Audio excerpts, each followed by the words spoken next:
que le plus grand cadeau que Dieu ait jamais fait à l'être humain, c'est la vie. Mais voilà le paradoxe.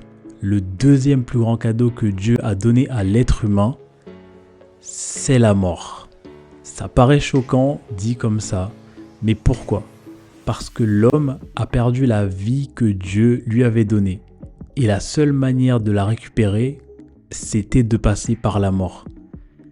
Dieu dit à Adam, le jour où tu mangeras de cet arbre, tu mourras. Ce qui veut dire que la mort existait déjà. Elle était déjà là quelque part dans le jardin, mais elle était inerte, sans pouvoir. La mort a été créée morte. Le seul moyen de lui donner vie, c'est de se rebeller contre Dieu. Il dit « Tu es le Christ, le Fils du Dieu vivant. Et que sur cette pierre, je bâtirai mon église. » Le mot traduit ici par « église », c'est le mot grec « ecclésia ». Fais tes recherches, tu vas être surpris. Par un seul homme, la mort. Mais par un seul homme aussi, la victoire. La crucifixion, Golgotha, le vendredi saint, a annulé le droit de la mort, de te garder mort.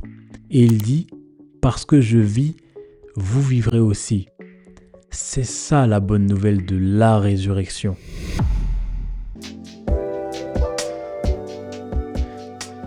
Bienvenue dans Origine pour ce nouvel épisode inspiré par les instructions du Dr Myles Munroe.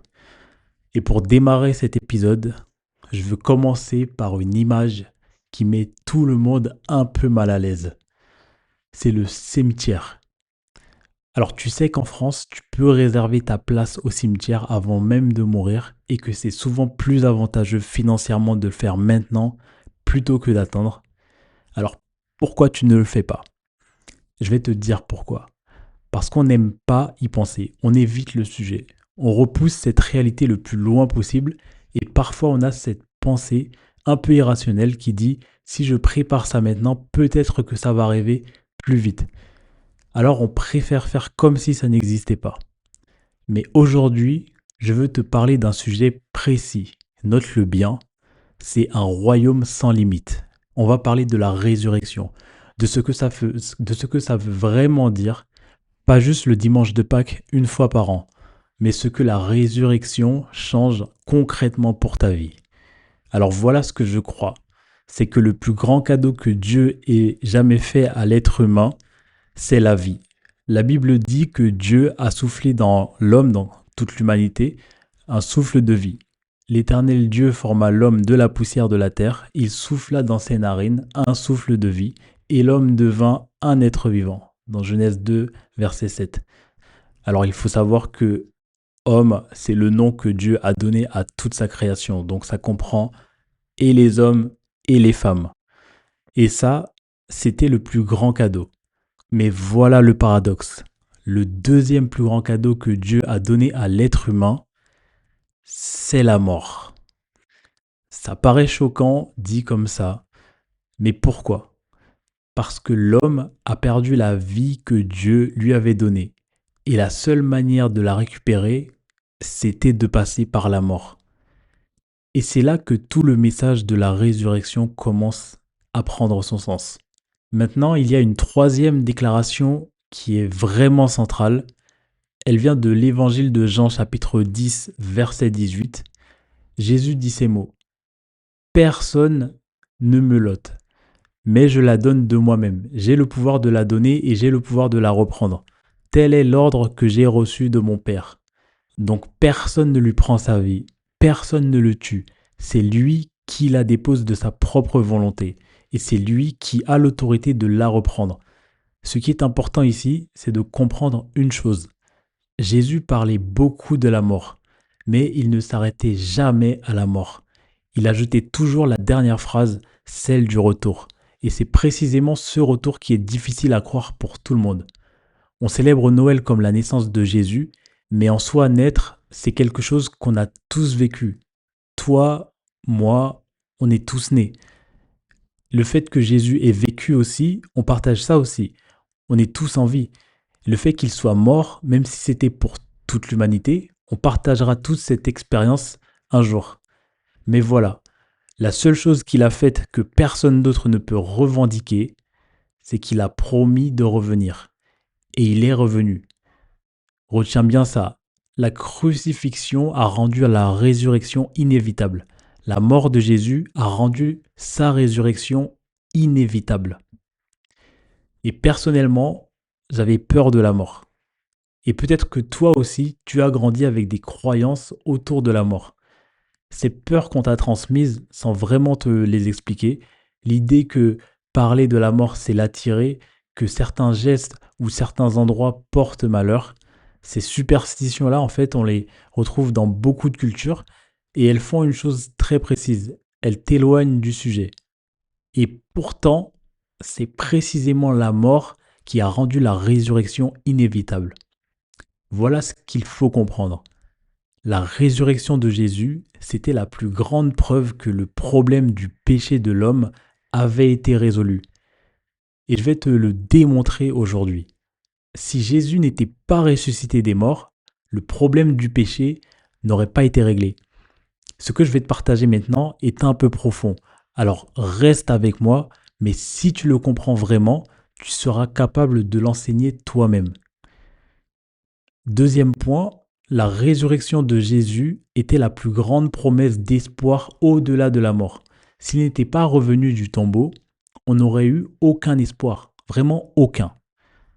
Troisième point, et celui-là est simple, la résurrection de Jésus était la plus grande preuve que la mort a perdu son pouvoir. La mort est puissante. Et si tu as déjà perdu quelqu'un que tu aimais, tu sais exactement de quoi je parle. Tu t'es peut-être déjà retrouvé devant un cercueil, la personne était là, devant toi, elle avait l'air d'être encore là, mais elle ne te répondait pas. Tu lui as peut-être parlé, tu l'as peut-être touché, tu as peut-être pleuré sur elle, mais rien. C'est ça le pouvoir de la mort. Elle fait en sorte que la personne ne peut plus te répondre. Mais la résurrection de Jésus est la preuve que ce pouvoir-là qui a pris ta mère, ton père, quelqu'un que tu aimais, ce pouvoir a été brisé.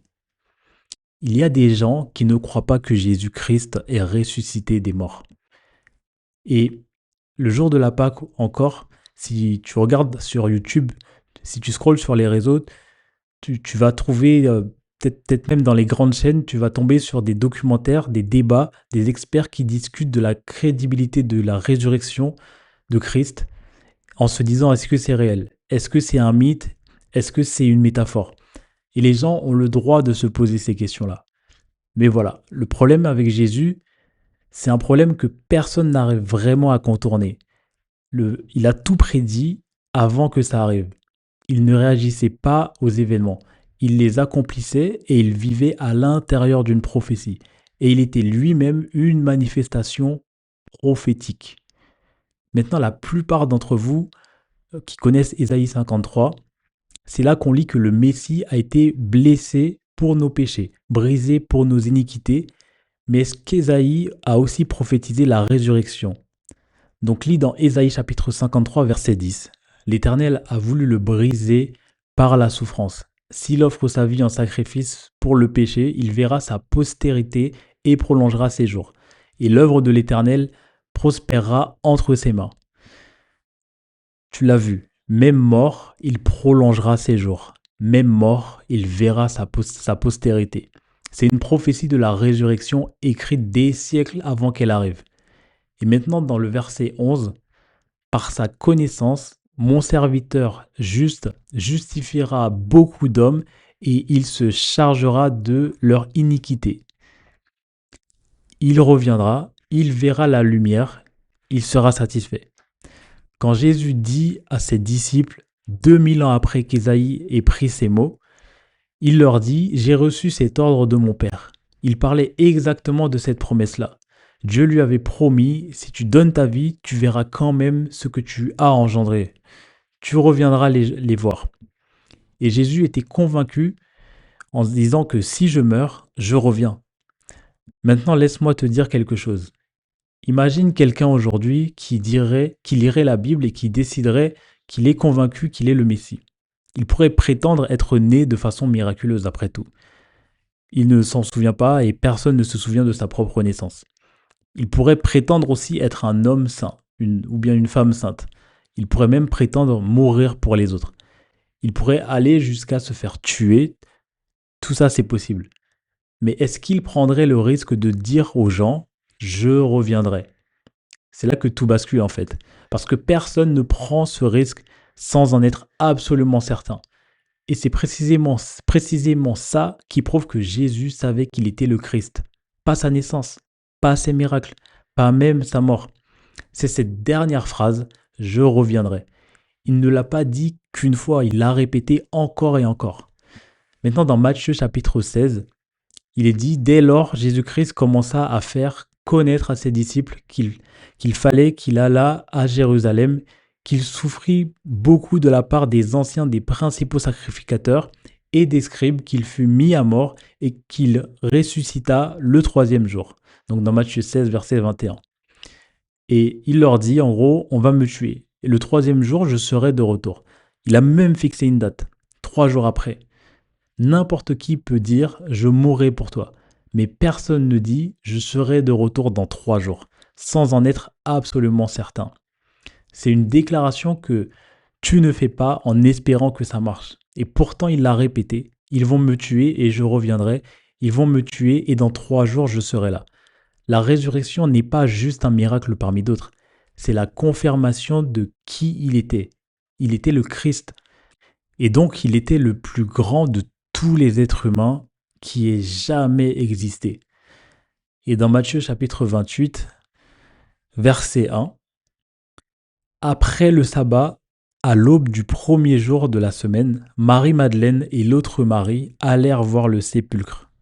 Et au verset 5, mais l'ange prit la parole et dit aux femmes, pour vous, ne craignez pas, car je sais que vous cherchez Jésus qui a été crucifié. Il n'est point ici, il est ressuscité comme il l'avait dit. T'as entendu ce que l'ange a dit? Comme il l'avait dit. L'ange ne leur annonce pas une surprise. Il leur rappelle une promesse que Jésus l'avait dit lui-même. C'est ça qui le sépare de tout le monde en fait. Et l'ange continue, venez, voyez le lieu où il était couché, puis allez promptement dire à ses disciples, il est ressuscité des morts. Dans Matthieu 28, versets 6 à 7. Et Jésus accomplissait la parole de Dieu. Tout ce que la prophétie avait annoncé sur lui, il l'a accompli, jusqu'au plus grand accomplissement de tous, la résurrection. Maintenant, regarde dans Matthieu 16, verset 13. Lis avec moi si tu veux. Jésus, étant arrivé dans le territoire de Césarée de Philippe, demanda à ses disciples, qui dit-on que je suis, moi le Fils de l'homme? C'est là que va se jouer en fait le cœur de ce message. Ne passe pas à côté de ce qui suit. Pour comprendre pourquoi cette question est si importante, il faut remettre les choses dans son contexte. Il faut savoir que Socrate, Platon et Aristote, ce sont les plus grands philosophes grecs de l'histoire. Et leur influence ne s'est pas arrêtée à l'Antiquité. Elle structure encore notre monde aujourd'hui. C'est Platon et Aristote qui ont théorisé l'idée de démocratie. Démocratia. C'est un mot grec inventé par les philosophes grecs dans leurs débats sur la gouvernance et le pouvoir. Donc chaque pays démocratique aujourd'hui, que ce soit la France ou les États-Unis, peu importe, est en réalité gouverné selon une mentalité grecque. Ces mêmes philosophes ont aussi étudié les royaumes. Ils ont analysé comment les rois gouvernaient. Et ils ont fait une découverte fascinante. Écoute bien parce que sans ça, la Bible ne va pas avoir de sens pour toi. Ils ont découvert qu'un roi gouverne d'une manière radicalement opposée à la démocratie. Alors voilà comment. En démocratie, le peuple choisit le dirigeant par le vote. Le dirigeant nomme son gouvernement et ce gouvernement le conseille. C'est ça la démocratie. Dans un royaume, c'est l'inverse en fait. Dans un royaume, c'est le roi qui choisit les citoyens. Jésus l'a dit lui-même, ce n'est pas vous qui m'avez choisi, mais moi je vous ai choisi. Dans Jean 15, verset 16. Dans un royaume, en fait, ce n'est pas le peuple qui vote pour le roi, c'est le roi qui vote pour le peuple. La deuxième différence, c'est que dans un royaume, le roi choisit aussi son gouvernement. Mais ce gouvernement n'est pas là pour le conseiller. Il est là pour exécuter sa volonté dans le royaume. Leur rôle, c'est de prendre le désir du roi, de le traduire en législation et d'en faire des lois, pour que le peuple obéisse concrètement à la pensée du roi à travers ce groupe. Les Romains ont repris cette idée des Grecs et ce groupe, ils l'ont appelé le Sénat romain. C'était le groupe que César avait désigné pour exécuter sa volonté à travers tout l'Empire. C'est pour ça que Rome était un royaume.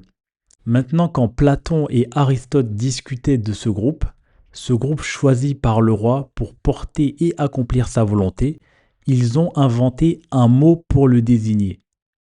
Note ce mot, peut-être que tu as déjà vu mes précédents épisodes, mais il faut que j'insiste là-dessus. Ce mot, c'est ecclesia. Donc c'est un mot grec inventé par les Grecs pour désigner ce groupe précis. Et le mot ecclesia, quand tu le traduis, c'est le mot église. Je ne sais pas si tu te rends compte de quelle dinguerie que c'est. L'ecclesia n'est pas un groupe religieux. C'est une agence politique d'un roi. C'est l'État. Et ça change tout. Voilà pourquoi le seul qui peut nommer une ecclésia, c'est un roi. Un prophète ne peut pas avoir d'ecclésia. Un prêtre ne peut pas avoir d'ecclésia. Un enseignant ne peut pas avoir d'ecclésia. Seul un roi peut avoir une ecclésia. Donc Jésus arrive aux 3 quarts de son ministère, de 3 ans, et il voit que le temps passe très rapidement. Il a enseigné à ces hommes et ces femmes qui le suivaient encore et encore sur le royaume. Le royaume par-ci, le royaume par-là, le royaume vraiment dans toutes les sauces.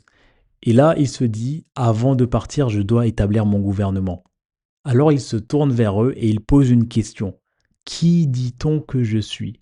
Parce que qui je suis détermine ce que je suis qualifié pour faire. C'est pour ça que cette question traverse toutes les générations. Les musulmans appellent Jésus un prophète dans le Coran. Et ça le disqualifie pour avoir un royaume. Les hindous voient Jésus comme un sage, un enseignant de sagesse. Ça aussi, ça le disqualifie pour avoir un royaume. Les bouddhistes le voient comme un homme éclairé. Ça aussi, ça le disqualifie pour avoir un royaume. Et si c'est juste un homme bien, un homme bon, il ne peut pas vraiment t'aider parce que tout le monde essaie d'être bien. Si c'est juste un homme sage, ton professeur à la fac est sage aussi. Et ton prof ne peut pas te sauver. Ce que tu appelles Jésus, en fait, détermine ce qu'il est en droit de revendiquer. Et chaque génération doit répondre à cette question, et chaque réponse a des conséquences. Alors Jésus se trouve à Césarée de Philippe, et Césarée, en fait, c'était une ville construite par César en son propre honneur. Sur la côte méditerranéenne, une ville de prestige, de pouvoir, de splendeur. C'est un endroit que César s'était construit comme résidence, comme vitrine en fait de son empire. Imagine les plus belles villes côtières que tu connais, que ce soit Cannes, Monaco ou à Dubaï par exemple. Ce genre d'endroit en fait où la puissance et l'argent se voient partout. C'est dans ce décor-là que Jésus s'assoit avec ses disciples, entouré de toute cette splendeur de César, et il pose la question: qui dit-on que je suis, moi, le Fils de l'homme, dans Matthieu 16, verset 13. Et regarde maintenant les réponses qu'il va recevoir parce que chaque réponse le disqualifie. Ils répondent: certains disent que tu es Jean-Baptiste, un prophète dans le désert. Il dit avec ce titre-là, en gros, je ne peux rien construire.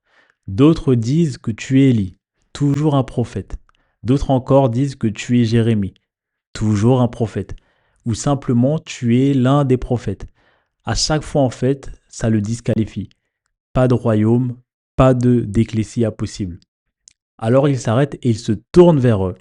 Et il dit: et vous, qui dites-vous que je suis? Ça, c'est le moment décisif. En gros, il se dit que si vous vous trompez ici, c'est terminé pour moi. Ça voudrait dire que tout ce que j'ai enseigné n'a servi à rien, que mon école n'a produit aucun étudiant qui a vraiment compris. Donc il dit: qui dites-vous que je suis? J'ai marché sur l'eau, j'ai parlé aux arbres, j'ai commandé aux poissons, j'ai chassé des démons, j'ai guéri des lépreux, j'ai ressuscité des morts, j'ai nourri 5000 personnes avec quelques pains et quelques poissons, et j'ai fait quelque chose encore plus puissant que tout ça, j'ai pardonné des péchés sur place dans le village. Tu comprends ce que ça représentait à cette époque? Pour obtenir en fait le pardon de tes péchés, tu devais faire le voyage jusqu'à Jérusalem une fois par an avec un agneau à offrir en sacrifice. C'était le seul chemin.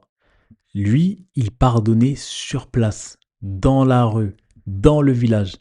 En d'autres termes, il dit, je suis le temple, je suis l'agneau, je suis le sang. Il disait à quelqu'un, tes péchés te sont pardonnés, sans que cette personne ait à aller nulle part. C'est pour ça que les autres étaient furieux, les pharisiens, les sadducéens. Ils disaient, seul Dieu peut pardonner les péchés. Et lui, il répondait, exactement, c'est qui je suis. Il ne sous-entendait pas en fait, il le disait clairement, je pardonne les péchés parce que je suis Dieu. Et vous, vous devez aller trouver Dieu pour être pardonné. Moi, je suis Dieu et je pardonne ici, maintenant, dans ce village. Alors, on revient aux disciples. Il dit, qui dites-vous que je suis? Et là, en fait, ils ne savaient toujours pas. Ils n'avaient toujours pas la révélation jusqu'à ce que Pierre prenne la parole. Simon-Pierre. Aie ce nom en tête, Pierre. Ce n'était pas son nom d'origine, il s'appelait Simon. C'est Jésus qui l'a nommé Pierre. Et ce mot est important, on va y revenir. Pierre répond, tu es le Christ, le Fils du Dieu vivant, dans Matthieu 16, verset 16. Rappelle-toi, il y avait beaucoup de Christ avant Jésus et après Jésus. C'est d'ailleurs pour ça qu'on a autant de religions. Chaque religion est fondée par quelqu'un qui prétend être une forme de Messie, douin, d'envoyé. Mais remarque ce que Pierre ne dit pas. Il ne dit pas « tu es un Christ parmi d'autres ». Il dit « tu es le Christ, le Fils du Dieu vivant ». Le Christ, pas un Christ, et le Fils du Dieu vivant. Beaucoup de dieux sont morts dans l'histoire. Lui, son Père, son Dieu, est bien vivant. Et c'est précisément là que réside le pouvoir de la résurrection.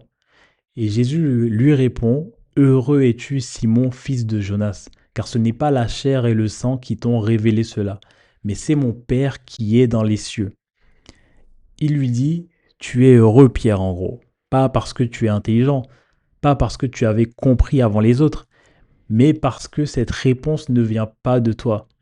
Elle t'a été révélée par le ciel lui-même. Donc ne t'attribue pas le mérite. Tu ne savais pas, en gros. C'est Dieu qui t'a ouvert les yeux. » Et là, Jésus fait une déclaration politique.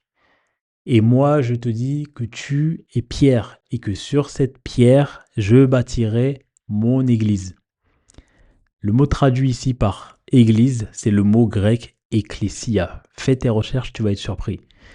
Jésus utilise délibérément un terme de gouvernance royale, un groupe de personnes nommées par le roi pour porter et exécuter sa volonté sur son territoire, qui est traduit par Église. Mais l'Église n'est pas un groupe religieux. Je sais ce qu'on nous a enseigné, je sais comment on nous a formaté à penser, mais quand tu lis le texte original, je t'invite vraiment à le faire, tu réalises qu'on t'a pas si bien enseigné que ça. Et c'est pour ça que l'Église s'est retrouvée reléguée dans un coin, traitée comme un compartiment séparé de la société. Tu as sûrement entendu cette phrase, l'Église doit rester en dehors des affaires de l'État. Laisse-moi te dire quelque chose. L'Église, c'est l'État. En France, on parle de la séparation de l'Église et de l'État. Mais le mot Église est un mot d'État. Ce qu'on devrait dire, pour être précis, c'est on peut séparer l'état terrestre de l'état céleste. Et ça, c'est une description un peu plus juste. Mais les deux sont des états. Laisse-moi te donner un exemple concret de comment tout ça fonctionne. Jésus-Christ n'est pas un homme religieux. Rappelle-toi, il n'est ni un prophète, ni prêtre, ni enseignant. Il est le Messie. Maintenant, est-ce que tu sais qui l'a arrêté? Quand Jésus a été arrêté, ce n'est pas le gouvernement romain qui l'a arrêté. Ce sont les gardes du temple religieux. La mauvaise police. Réfléchis à ce que ça veut dire. Si tu n'as pas l'autorité pour m'arrêter, c'est une arrestation illégale. Si j'étais un homme religieux, tu pourrais envoyer tes soldats religieux m'arrêter et me juger dans ton tribunal religieux. Ça aurait du sens. Mais ils ont arrêté Jésus et ils ne l'ont pas emmené devant le gouvernement. Ils l'ont emmené chez le grand prêtre, un autre centre religieux. Le grand prêtre a convoqué le Sanhédrin, un groupe religieux. Ils ont mis le roi dans le mauvais tribunal en gros. Et tu te demandes pourquoi il ne répondait pas. Parce que c'était le mauvais tribunal. Il lui criait dessus, il le giflait, il lui crachait dessus, il l'insultait, et Jésus, de son côté, pas un mot. Et pourquoi? Parce que vous n'avez aucune autorité sur moi en gros. Si je vous réponds, je vous donne une crédibilité que vous n'avez pas. Vous n'êtes pas crédible. Mauvais juge, mauvais jury, mauvaise police. Je suis un représentant du royaume. On ne m'interpelle pas avec des autorités religieuses. Donc pas un mot. Donc le grand prêtre était furieux. Il dit, emmenons-le devant Pilate. Et là, Jésus sait que les choses sérieuses commencent.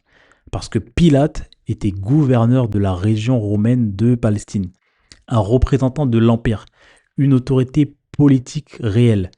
On arrive enfin devant l'ecclésia en gros. Et remarque la question que Pilate lui pose. Il ne lui demande pas, es-tu un prophète? Parce que Pilate sait très bien qu'un prophète n'a rien à faire devant lui. Sa question est, es-tu un roi? Pilate lui dit, tu es donc roi? Jésus répondit, tu le dis, je suis roi. Voici pourquoi je suis né et pourquoi je suis venu dans le monde. Dans Jean 18, verset 37. Donc Pilate se redresse. Là, on a affaire à quelqu'un de différent ici. Cet homme n'est pas un prophète. Cet homme est politique en gros. Et là, Jésus se met à parler parce que c'est enfin le bon tribunal. Pilate dit, tu sais que j'ai le pouvoir de te condamner ou de te libérer. Et Jésus lui répond, tu n'aurais sur moi aucun pouvoir s'il ne t'avait été donné d'en haut. Tu n'as aucune autorité sur moi en gros, si ce n'est celle que mon gouvernement céleste t'a accordée. Et ensuite il lui dit, je pourrais appeler 10 légions d'anges pour me délivrer de tes mains. Penses-tu que je ne puisse pas invoquer mon Père qui me fournirait à l'instant plus de 12 légions d'anges? Dans Matthieu 26, verset 53, il lui dit ça. Mais en gros, c'est moi qui t'utilise pour accomplir ce qui doit être accompli. Alors fais ton travail. C'est un roi qui parle. Voilà pourquoi la question de qui suis-je est le fondement de tout. Si Jésus est juste un prophète, il ne peut rien faire pour toi. Si c'est juste un faiseur de miracles, il n'est pas qualifié pour avoir un royaume. Si c'est juste un grand enseignant parmi d'autres, il est dans la même catégorie que tous les grands sages de l'histoire. Et c'est précisément là où ça me pèse en fait. On a pris Jésus-Christ et on l'a réduit au christianisme. Le christianisme n'est qu'une religion parmi les grandes religions du monde. Comment on ose mettre Jésus-Christ dans la même catégorie que Bouddha, Mahomet, Confucius, comme s'il était en compétition alors qu'il les a créés? Mais la religion a dilué le Christ et elle en a fait un prophète. Et si c'est juste un prophète, on est tous sans espoir. Il dit, Pierre, sur cette déclaration, laquelle tu es le Christ, je bâtirai mon ecclésia. Et voilà la partie puissante. Et moi je dis que tu es Pierre et que sur cette pierre, je bâtirai mon église et que les portes du séjour des morts ne prévaudront point contre elle. Les portes de l'enfer, en gros, ne pourront pas arrêter ou bloquer ou résister à mon ecclésia. Et ça, c'est une déclaration qui est puissante. Maintenant, prends note de ce qui suit. C'est important parce que c'est ici que la théologie catholique rencontre un problème. Si tu viens d'un milieu catholique, je connais ta tradition. Je sais d'où vient cette interprétation. La lecture catholique de ce verset, c'est que Christ parlait à Pierre et qu'il construisait son église sur Pierre lui-même. Voilà le problème avec cette lecture. En grec, le nom Pierre se dit Pétros. Et Pétros signifie petit caillou, un petit bout de roche. Mais le mot traduit par rocher dans la phrase suivante, sur cette roche, je bâtirai, c'est un mot différent. C'est le mot Pétra qui signifie un rocher massif, une montagne. Deux mots différents, deux réalités différentes. Si tu lisais ce texte dans la langue originale, voici ce que ça donnerait. Simon, tu es un petit caillou, et sur ce rocher massif, je bâtirai mon ecclésia. Deux mots qui se ressemblent à l'oreille, mais qui ne désignent pas la même chose. Et si tu lis sans connaître cette distinction, tu penses naturellement qu'il construit son église sur pierre. Ce n'est pas ce qu'il dit. Il dit Pierre, tu es certes un petit caillou, mais sur la grande déclaration que tu viens de prononcer, tu es le Christ, le Fils du Dieu vivant. C'est sur ce rocher-là que je vais bâtir mon agence gouvernementale. Tu travailles pour le gouvernement, pas pour une organisation religieuse, pour le gouvernement du royaume de Dieu. Et maintenant, la question, comment as-tu obtenu ce poste? Tu n'as pas été élu, tu as été nommé par le roi. Et c'est une grâce immense parce que si les gens autour de toi avaient dû voter pour décider qui entre dans le royaume, beaucoup d'entre nous n'auraient jamais passé la porte. Mais le roi t'a choisi lui-même. Ce n'est pas vous qui m'avez choisi, mais moi, je vous ai choisi. Dans Jean 15, verset 16, très important. Revenons au rocher. Quand Jésus dit, sur cette pierre, je bâtirai, c'est la fondation. Et la fondation sur laquelle il construit en fait son gouvernement. C'est la déclaration tu es le Christ. Le mot Christ, Christos en grec, signifie littéralement roi oint, souverain oint. Ce n'est pas un titre religieux, c'est un titre royal. Et quand Pierre dit tu es le Christ, il ne dit pas tu es le Christ parmi d'autres, il dit tu es le Christos au-dessus de tous les autres. Et Jésus répond exactement, c'est sur cette base que j'établis mon pays, mon gouvernement, mon autorité sur la terre. Et c'est vous que je choisis pour faire partie de mon cabinet. Maintenant, rappelle-toi comment fonctionne un cabinet dans un royaume. Tu n'es pas là pour conseiller le roi. Tu n'es pas là pour débattre. Tu n'es pas là pour convaincre qui que ce soit de changer de position. Dans une démocratie, les membres du gouvernement peuvent discuter. Ils peuvent négocier, faire pression sur le Premier ministre pour qu'il change d'avis. Dans un royaume, il n'y a pas de discussion en fait. Tu te présentes pour exécuter les ordres. Et donc l'Église n'a pas à avoir une opinion sur ce que dit déjà la parole du roi. La Bible dit, celui qui court après les choses vaines manquera de pain, mais celui qui travaille sa terre sera rassasié.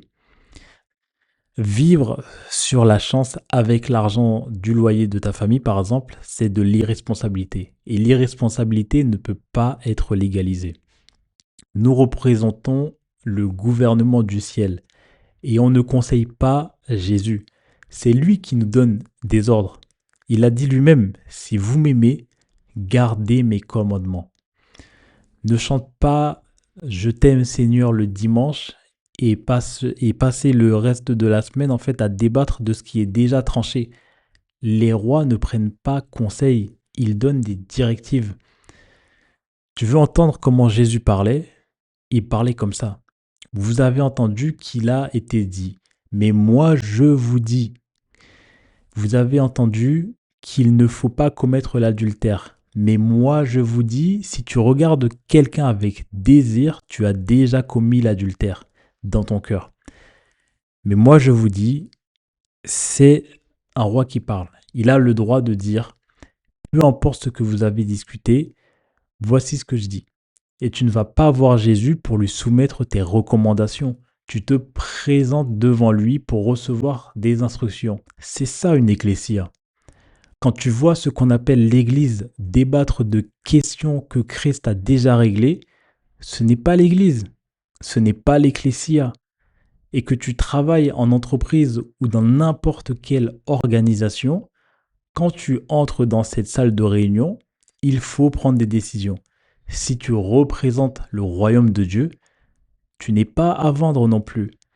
Et c'est souvent pour ça que les organisations se fracturent et s'effondrent. Parce que quelqu'un est tellement attaché à ses convictions qu'il refuse de jouer le jeu de ce qu'on appelle la responsabilité collective. Cette idée qui dit, même si je ne suis pas d'accord, je vais faire semblant de l'être pour rester dans le groupe. Dans le royaume, tu ne fais pas ça. En gros, si je suis dans un groupe et que ils font des choses bizarres, moi je pars. Pourquoi? Parce que je ne suis pas venu pour plaire aux hommes. Je rends compte à une autorité supérieure. Et en réalité, toi et moi, on ne performe que devant un seul spectateur. Par exemple, le pasteur Miles Monroe a raconté un rêve très puissant qu'il avait fait. Il se voyait sur scène, il parlait, il enseignait, et la salle était pleine à craquer, des milliers de personnes. Et quand il a terminé, tout le monde s'est levé, il l'applaudissait, les gens ils criaient, il avait une ovation en fait incroyable. Il se sentait fier, reconnu, accompli. Et là, il baisse les yeux vers le premier rang et il y avait quelqu'un, pour le coup, qui était assis avec sa tête dans ses mains. Et sa première réaction, il se disait lui-même, avec honnêteté, c'était comment ose-t-il ne pas se lever comme tout le monde? Qui est cet ingrat? Il finit par descendre sur scène et il lui dit, excusez-moi monsieur, quel est le problème? Et quand l'homme a levé les yeux, c'était Jésus. Quand le docteur Miles Monroe s'est rendu compte de ça dans son rêve, quand il s'est réveillé, il a pleuré toute la nuit. Et il a entendu ces mots. Si je ne me lève pas, tu as échoué. Jésus lui disait lui-même, je ne puis rien faire de moi-même. Je cherche non ma volonté, mais la volonté de celui qui m'a envoyé. Je ne fais que ce qui plaît à mon Père. Et toi, qu'est-ce que tu fais? Peut-être que dans ton entourage, au travail, dans ta famille, tout le monde applaudit certains choix. Certains comportements sont célébrés, normalisés. Et toi, tu as fait un choix différent, un choix que le roi t'a demandé de faire. Et personne autour de toi ne comprend. Mais Christ, lui, il te voit. Et il se lève pour toi. C'est la seule approbation qui compte vraiment. Parce que les autres, ils ne peuvent ni te sauver, ni effacer tes péchés. Note bien ce qui va suivre. Dans Matthieu 16, verset 19. Je te donnerai les clés du royaume des cieux. Ce que tu lieras sur la terre sera lié dans les cieux, et ce que tu délieras sur la terre sera délié dans les cieux. En gros, je vais bâtir mon ecclésia sur le fait que je suis roi, et je vais donner à mon ecclésia les clés du royaume. Les clés du royaume, c'est l'accès au gouvernement du ciel. Ce que l'ecclésia lie sur la terre, le gouvernement céleste le lie. Ce qu'elle délie sur la terre, le gouvernement céleste le délie. Ça veut dire que quand le gouvernement lui donne des instructions et qu'elle va les exécuter, le gouvernement la couvre, il la soutient, il la confirme. C'est ça l'administration du royaume. Tu t'es peut-être déjà demandé pourquoi Jésus dit à ses disciples « Allez dans le monde entier, prêcher l'évangile du royaume ». Et juste après, il ajoute « Et voici, je suis avec vous tous les jours jusqu'à la fin du monde ». Ce qu'il dit en fait, c'est « Chaque instruction que je vous ai donnée, je vais la soutenir. Je vais l'exécuter avec vous. Je vais vous couvrir. » Quand tu te retrouves seul, tu as tout le gouvernement du ciel derrière toi. Et je sais que ce n'est pas toujours facile. Peut-être que tu es le seul dans ton groupe d'amis, dans ton travail, dans ta famille, à faire des choix différents. Parce que tu appartiens au royaume. Tout le monde autour de toi va dans un sens. Et toi, tu tiens pour tenir sur tes positions et aller dans un autre sens parce que tu fais partie du royaume. Et c'est dur. Mais il dit, en gros, le gouvernement est derrière toi. Tu n'as pas à te vendre pour obtenir quoi que ce soit. Tu n'as pas à compromettre qui tu es pour trouver ta place. Si tu t'engages envers le roi, il te couvre. Et voilà quelque chose que j'ai appris aussi avec le temps. Tu ne seras jamais complètement accepté tant que tu n'auras pas été complètement rejeté. La qualification pour être accepté, c'est d'avoir d'abord été rejeté. Le rejet est le prérequis de l'acceptation. Revenons au cimetière. Voici la dernière déclaration que Jésus fait dans ce passage. Les portes de l'enfer ne prévaudront pas contre ce gouvernement. La résurrection est la preuve que le pays de Dieu ne peut pas être limité par la mort. Note bien ça. Le royaume de Rome ne pouvait gouverner ses citoyens que jusqu'à la limite du tombeau. Pense-y. Aucun gouvernement sur terre ne peut te réclamer quoi que ce soit après ta mort. Les impôts, les dettes, les amendes, tout s'arrête, pour toi en tout cas personnellement, au cimetière. Toutes les puissances de ce monde s'arrêtent à la gré du cimetière. Donc les royaumes de ce monde ne peuvent gouverner leurs citoyens que jusqu'à la limite de la mort. Mais Jésus dit que le royaume de Dieu, lui, transcende la mort. Il continue à gouverner le citoyen au-delà du tombeau. Maintenant, le mot qu'il utilise ici, traduit par enfer dans nos Bibles, c'est le mot Hadès. Et il faut qu'on s'arrête un peu là-dessus parce que l'ignorance sur ce mot a causé énormément de confusion. Dans la Bible, il y a 3 mots différents traduits par le même mot enfer. Les 3 mots et un seul mot en français. C'est ça le problème. Et le premier mot, c'est Géhenne. Et la Géhenne désigne en fait le lieu de tourment. Le deuxième mot, c'est Séol. Il désigne le lac de feu. Le troisième mot, c'est Hadès. Et quand Jésus dit « les portes de l'enfer ne prévaudront pas contre mon ecclésia », ce mot enfer n'a rien à voir avec le feu, rien à voir avec un lac de feu. C'est le mot Hadès. Et Hadès, ça veut dire autre chose. Le mot Hadès signifie le tombeau, le cimetière. C'est ce mot que Jésus choisit. Il ne parle pas du feu, il ne parle pas du tourment, il parle de la mort. Il dit « Mon royaume sera établi sur le fait que je suis le Messie, le roi, loin de Dieu. » Et il lance un défi direct à toute puissance qui prétend gouverner par la peur de la mort. Et il se tourne vers ses disciples et leur dit en clair « Vous êtes opprimés, vous êtes sous la domination d'un empire, mais jusqu'ici, vous aviez au moins une consolation.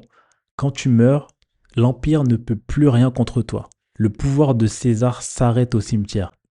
Mais moi, je vais plus loin. Mon gouvernement, lui, ne s'arrête pas au tombeau.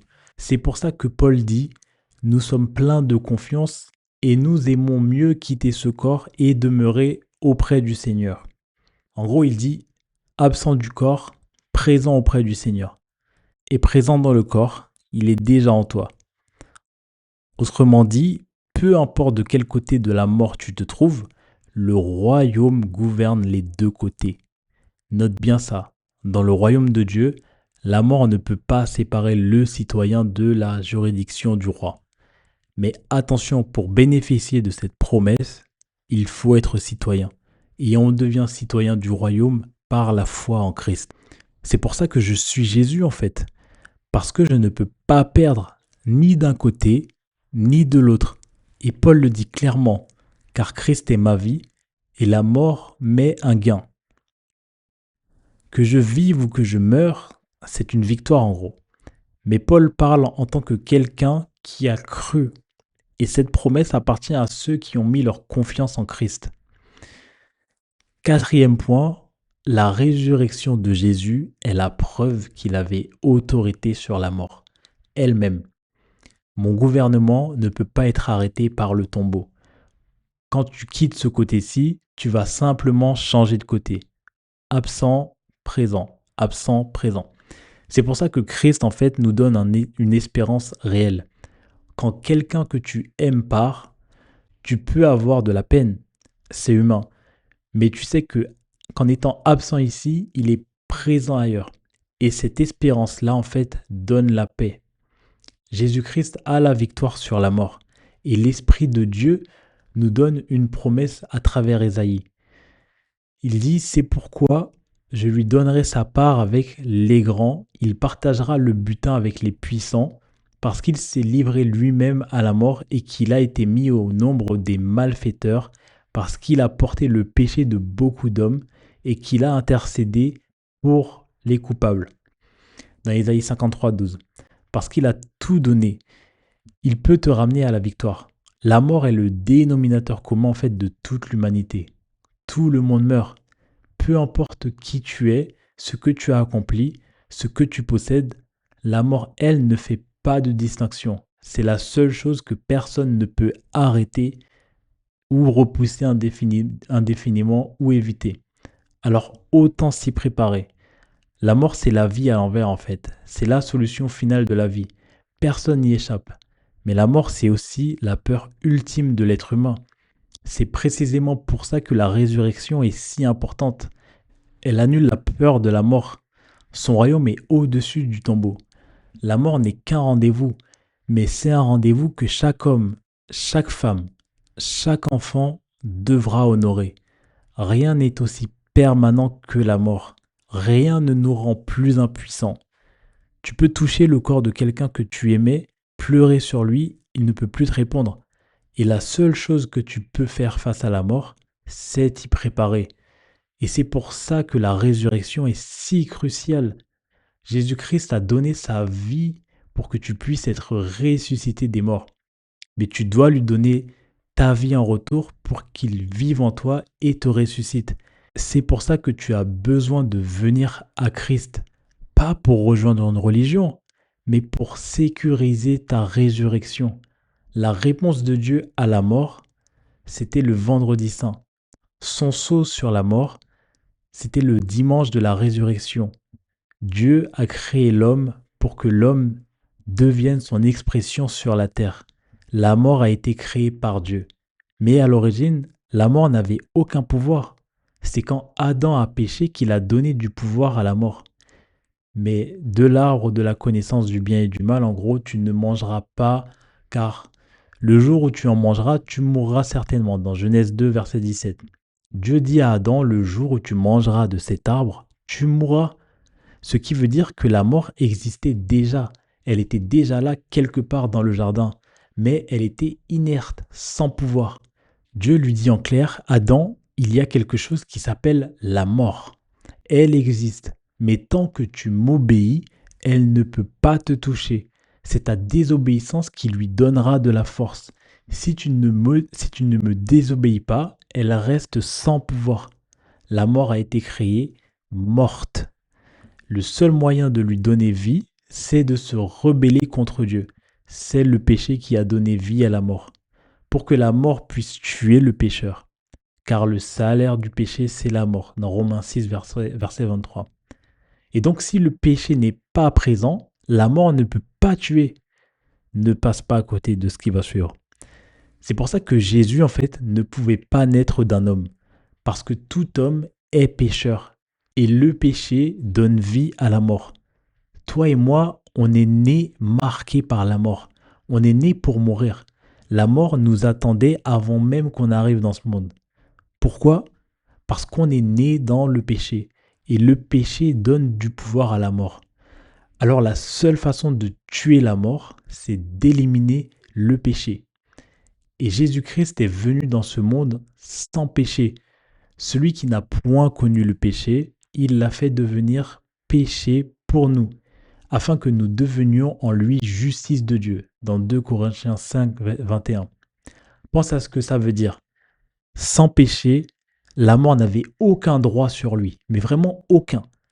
S'il n'avait pas choisi de mourir, la mort n'aurait jamais pu le toucher, mais jamais. Ses cellules n'auraient pas vieilli, son corps n'aurait pas dépétri parce que c'est le péché qui est dans le sang qui fait mourir. Lui, il n'en avait pas. Alors voilà ce qu'il a fait pour arrêter la mort. Il devait extraire de toi ce qui donnait du pouvoir à la mort. Et comme il n'avait pas de péché lui-même, Dieu a déposé sur lui le péché de nous tous. L'Éternel a fait tomber sur lui l'iniquité de nous tous, dans Ésaïe 53, verset 6. Le péché est entré dans le monde par un seul homme et la mort par le péché. Et par un seul homme, le péché, par un seul homme, la mort. Mais par un seul homme aussi, la victoire. La crucifixion, Golgotha, le vendredi saint, a annulé le droit de la mort, de te garder mort. C'est pour ça que Jésus se tient devant Marie qui pleure son frère Lazare et lui dit « Mon frère est mort, si tu avais été là, il ne serait pas mort. » Et Jésus lui répond « Je suis la résurrection et la vie. Celui qui croit en moi vivra quand même il serait mort. » Dans Jean 11, verset 25. Celui qui l'a tué, je suis venu le tuer en gros. La mort pensait avoir le dernier mot, mais le dernier mot appartient au roi. Et il dit à Marie, Lazare ressuscitera. Et Marie répond, je sais, mais ça c'est pour plus tard, à la résurrection du dernier jour. Et Jésus lui dit, non, La résurrection, elle est là devant toi en ce moment. Je suis la résurrection et la vie. Et ensuite, il fait quelque chose d'extraordinaire. Il s'approche du tombeau parce que celui qui a tué Lazare ne peut pas le tuer. Il n'y a pas de péché en lui, donc il a autorité sur la mort. Et il crie, Lazare sort. Et donc, 2 jours avant sa résurrection, sur la croix, il a retiré de toi ce qui donnait à la mort le droit de te tuer. La mort existe encore, mais elle a été rendue sans pouvoir. Elle est toujours là, mais elle ne peut plus te toucher. C'est pour ça que la Bible dit, car le Seigneur lui-même, avec un cri d'appel, avec la voix d'un archange et avec la trompette de Dieu, descendra du ciel, et les morts en Christ ressusciteront premièrement, dans 1 Thessaloniciens 4, verset 16. Et quand Dieu criera, viens, la mort voudra dire, attends, où vas-tu? Et tu lui répondras, en fait, tu n'as aucun pouvoir pour me retenir ici. Le tombeau ne peut pas arrêter ce que la mort n'a plus le droit de retenir. C'est pour ça que tu peux avancer dans ta vie avec autorité. Retourne à ton travail, retourne dans ta famille tranquillement et tu dis à l'ennemi, fais de ton mieux parce que mon péché a été cloué sur une croix il y a 2000 ans. Ô mort, où est ta victoire? Ô mort, où est ton aiguillon? Dans Corinthiens 15, verset 55. Et voilà le coup final, le coup de grâce. Il a détruit la mort avec la mort. Car le salaire du péché, c'est la mort. Dans Romains 6, verset 23. Et une fois que le salaire est payé, la mort n'a plus rien à réclamer. Jésus est mort et la Bible dit qu'il ne peut jamais mourir deux fois. Sachant que Christ, ressuscité des morts, ne meurt plus, la mort n'a plus de pouvoir sur lui. Dans Romains 6, verset 9. Il est mort avec tes péchés. Le salaire a été payé en intégralité. Donc il ne pouvait pas rester dans le tombeau. Et voilà ce que j'essaie de te dire depuis le début. Mourir, c'est naturel. Si tu as péché, la mort te réclame. C'est logique. Mais ressusciter, c'est tout aussi naturel. S'il n'y a plus de péché, la mort doit te libérer. Elle n'a plus de fondement légal pour te retenir. Imagine la mort comme quelqu'un qui te tient prisonnier. Son pouvoir sur toi, c'est le péché. Tant qu'il a ce pouvoir, il te tient. Peu importe qui tu es, peu importe ta force, mais retire-lui ce pouvoir, il ne peut plus rien. Et c'est exactement ce qui s'est passé à la croix. Le péché a été cloué là et la mort a perdu son emprise. La résurrection, ce n'est pas un miracle exceptionnel sorti de nulle part. C'est la conséquence logique de la croix. Pas de péché, pas de fondement pour rester mort. Il est sorti du tombeau victorieux. Et il dit, parce que je vis, vous vivrez aussi. Parce que je vis, tu vivras. C'est ça la bonne nouvelle de la résurrection. Voilà. Merci à toi d'avoir écouté jusqu'au bout. N'hésite pas à regarder mes précédents épisodes. Et si tu cherches le royaume de Dieu à travers la parole, tu ne pourras pas, grâce à Dieu, le louper. Je te dis à très vite.